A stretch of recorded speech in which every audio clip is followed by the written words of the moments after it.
ಎಲ್ಲರಿಗೂ ನಮಸ್ಕಾರ. ನನ್ನ ಹೆಸರು ಚಿನ್ಮಯ್. ನಾನು 6ನೇ ತರಗತಿಯಲ್ಲಿ ಓದುತ್ತಿದ್ದೇನೆ. ಆಕಾರ, ಆಧಾರ್, ಕಲೆ ಮತ್ತು ಮೂಲ ಶಿಕ್ಷಣ ಪರಿಚಯ ಕೇಂದ್ರದಲ್ಲಿ ಕಲಿಯುತ್ತಿದ್ದು, ನಾನು ನನಗೆ ಕಲಿಸಿಕೊಟ್ಟಂತಹ ಗುರುಗಳಾದ ರಾಮು ಸರ್ ಮತ್ತು ಸೌಮ್ಯ ಮಿಸ್ ಹಾಗೂ ನಾನಿವತ್ತು ನಿಮಗೆ ನನ್ನ ಅನಿಸಿಕೆಗಳನ್ನು ಹೇಳ್ಕೊತೀನಿ. ನನ್ನ ಜವಾಬ್ದಾರಿ ಏನಪ್ಪ ಅಂದರೆ, ನಾನು ಎಲ್ಲರಿಗೂ ನಮ್ಮ ರಾಮು ಸರ್ ಎಲ್ಲರಿಗೂ ನಮ್ಮದೇ ಆದಂಥ ಒಂದು ಜವಾಬ್ದಾರಿಗಳನ್ನ ಕೊಟ್ಟಿದ್ದಾರೆ.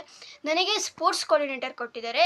ನಾನು ಸ್ಪೋರ್ಟ್ಸ್ ಜವಾಬ್ದಾರಿಯನ್ನು ನಮಗೆ ಕೊಟ್ಟಿದ್ದಾರೆ. ನಾವು ಸ್ಪೋರ್ಟ್ಸ್ ಕೋಆರ್ಡಿನೇಟರ್ ಅಂದರೆ ನಾವು ಯಾರಿಗಾದರೂ ಸ್ಪೋರ್ಟ್ಸ್ ಥಿಂಗ್ಸ್ ಬೇಕಪ್ಪ ಅಂದರೆ ಅವ್ರಿಗೆ ಕೊಡೋದು ಮತ್ತು ಅದನ್ನು ಇಸ್ಕೊಂಡು ಆ ಪ್ಲೇಸಲ್ಲಿ ನಾವು ಕ್ಲೀನಾಗಿ ಇಡೋದು ನಮ್ಮ ಜವಾಬ್ದಾರಿಯಾಗಿದೆ. ಈಗ ನಾನು ನನ್ನ ಅನಿಸಿಕೆಗಳನ್ನ ನಿಮ್ಮ ಮುಂದೆ ಹೇಳ್ಕೊತೀನಿ. ನಾನು ಆಕಾರದಲ್ಲಿ ಏನೇನು ಕಲಿತೆ ಅನ್ನೋದನ್ನು ನಾನು ನಿಮ್ಮ ಮುಂದೆ ಹೇಳ್ಕೊತೀನಿ. ನಾನು ಡ್ರಾಯಿಂಗ್ ಮಾಡೋದನ್ನ ಕಲಿತೆ. ಡ್ರಾಯಿಂಗ್ ಅಂದರೆ ಏನೋ ಸುಮ್ಮನೆ ಹಿಂಗೆ ಈಚೋದು ಬಿಡೋದು ಅಂತ ನಾನು ಅಂದ್ಕೊಂಡಿದ್ದೆ. ಆಮೇಲೆ ಅಲ್ಲಿ ಹೋದ್ಮೇಲೆ ಕ್ಲೀನಾಗಿ ಈ ಟೈಪ್ ಬಿಡಿಸ್ಬೇಕು ಅಂತ ನಾನು ಅದನ್ನು ಕಲಿತೆ. ಬೆಳಗ್ಗೆ ಬೇಗ ಹೇಳೋದನ್ನು ಸಹ ಕಲಿತೆ. ಹಾಗೆ ಫ್ರೇಮಿಂಗನ್ನು ಕಲಿತೆ. ನಾನು ಫ್ರೇಮಿಂಗ್ ಸಹ ನಾನು ಕಲಿತೆ. ಅಂದರೆ ಡ್ರಾಯಿಂಗ್ ಪಿಕ್ಚರ್ಸ್ ಮಾಡಿದಾಗ ಫ್ರೇಮ್ ಮಾಡ್ತಾರಲ್ಲ, ಆ ಥರ ನಮ್ಮ ರಾಮು ಸರ್ ನಮಗೆ ಹೇಳ್ಕೊಟ್ಟಿದ್ದಾರೆ. ಆಮೇಲೆ ನಾನು ನಮ್ಮ ಫ್ರೆಂಡ್ಸಲ್ಲಿ ಕೇರಮ್ ಮಾಡೋದನ್ನು ಸಹ ನನಗೆ ಕಲಿಸ್ಕೊಟ್ಟಿದ್ದಾರೆ.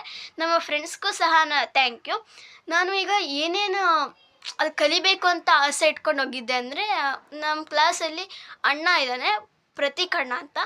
ಆ ಅಣ್ಣ ಥರ ನಾನು ಪೋರ್ಟ್ರೇಟ್ ಕಲಿಬೇಕಿತ್ತು ಅಂತ ನನಗನ್ಸಿತ್ತು. ಸೊ ಆ ಥರ ಕಲಿಬೇಕಿತ್ತು ಅಂತ ನನಗನ್ಸಿತ್ತು. ಸೊ ಅದನ್ನು ಕಲಿಯೋಕ್ಕಾಗಲಿಲ್ಲ. ಸೊ ಅದನ್ನು ನೆಕ್ಸ್ಟ್ ಟೈಮ್ ನಾನು ಕಲಿತಾನೆ ಇರ್ತೀನಿ, ಟ್ರೈ ಮಾಡ್ತೀನಿ. Thank you.